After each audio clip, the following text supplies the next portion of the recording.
how to install Netmirror app on iPhone.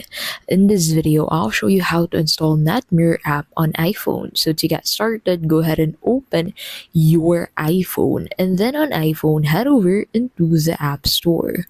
So go ahead and click on App Store on your iOS device. So Netmirror app is actually available on the App Store on iPhone. So go ahead and open that and then head over into the search tab. So you'll find it at the bottom right of your screen. So use the search bar and search for Netmirror. And then click on enter and then click on Netmirror at the results.